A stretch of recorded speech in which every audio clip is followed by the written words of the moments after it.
வணக்கங்க. நந்திகேஸ்வர ஜோதிடத்திலிருந்து பேசுகிறேங்க. திருமண பொருத்தம் கொஞ்சம் பார்க்கலாங்க.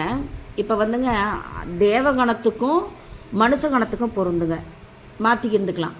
பெண்ணுக்கு ஆணுக்கு பெண்ணு தேவகணமாக இருக்கலாங்க, மனுஷகணமாக இருக்கலாம். ஆனால் மாறி வரணும். தேவகணமாக இருந்தால் மனுஷகணம் அப்படி இருக்கணுங்க, அது பொருந்தும். தேவகணத்துக்கு தேவகணம் பொருந்துங்க.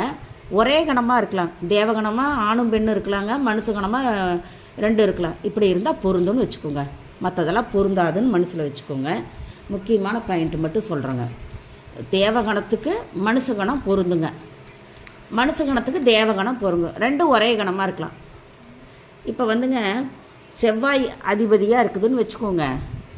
அது ஒரு ஆணுக்கோ பெண்ணுக்கோ செவ்வாய் அதிபதியாக இருந்தால் புதன் வந்து வரக்கூடாதுங்க, பகை. சுக்கிரன் அதிபதியாக இருந்ததுன்னா சூரியன் சந்திரன் பகையாக வருங்க. புதன் இருந்தால் சந்திரன் பகைங்க. சந்திரனுக்கு பகை வீடுகள் இல்லைங்க, எதுவும் பகை இல்லைங்க. சூரியனுக்கு சுக்கிரனும் சனி பகைங்க. பொருத்தக்கூடாது.